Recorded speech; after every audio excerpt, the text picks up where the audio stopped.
Naranasan mo na bang bumili ng isang investment dahil lang sa takot kang ma-left out? Yung tipong lahat ng kaibigan mo pinag-uusapan kaya sali ka na rin. Tapos, nung biglang bumagsak ang presyo, para kang napaso, panic sell agad. Kung nakarelate ka, pakinggan mo sto. Hindi ang market ang kalaban mo, kundi ang sarili mo. Ang totoo niyan, maraming Pinoy investors ang nalulugi. Hindi dahil palpak ang investment na pinasok nila, kundi dahil emosyon ang nagdidikta ng kanilang diskarte. Kapag trending at pataas ang presyo, bili agad dahil sa FOMO o fear of missing out. Kapag naman biglang bumaba, takbo agad, benta lahat dahil sa takot. Ang resulta, buy high, sell low. Laging talo sa huli. Dito natin nakikita na ang tunay na kalaban sa pag-i-invest ay hindi ang pabago-bagong market, kundi ang sarili nating fear at greed na hindi natin madalas makontrol. Pero huwag kang mag-alala dahil may paraan para labanan yan. Hindi mo kailangang maging biktima ng sarili mong emosyon.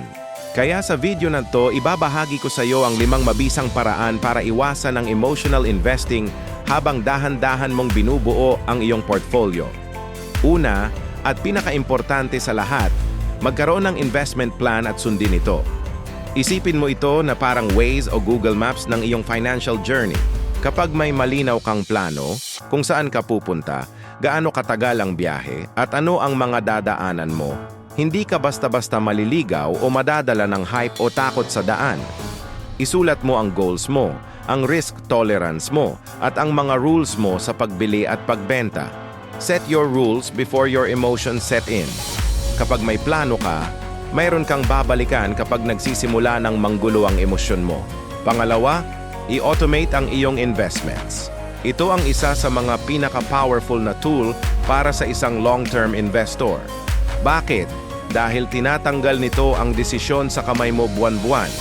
Sa halip na pag-isipan mo pa kung mag-i-invest ka ba this month o kung magandang timing ba, iset mo na lang sa bangko mo o sa broker mo na may automatic transfer papunta sa investment account mo. Sa ganitong paraan, tuloy-tuloy ang paglago ng pera mo nang hindi mo na kailangang magdalawang isip. Automatic transfers equal automatic growth. Disiplina ang labanan dito. Pangatlo, mag-diversify. Siguro narinig mo na ang kasabihang, don't put all your eggs in one basket. Sobrang totoo niyan sa mundo ng investing. Kapag hati-hati ang investment mo sa iba't ibang assets, stocks, bonds, real estate, at iba pa, hindi ka masyadong kakabahan kahit bumaba ang halaga ng isa sa kanila. Ang diversification ay parang shock absorber ng sasakyan. Hindi nito pinipigilan ng lubak, pero ginagawa nitong mas komportable at mas ligtas ang biyahe mo. Kapag diversified ka, mas kalmado ka kahit anong mangyari sa market. Pang-apat, iwasan ang sobrang pag-check ng iyong portfolio. Alam ko, tempting na silipin araw-araw, lalo na kapag may bagong investment. Pero ito ang tandaan mo. The more you look, the more emotional you get. Kapag nakita mong tumaas, baka matukso kang magbenta para sa mabilisang kita.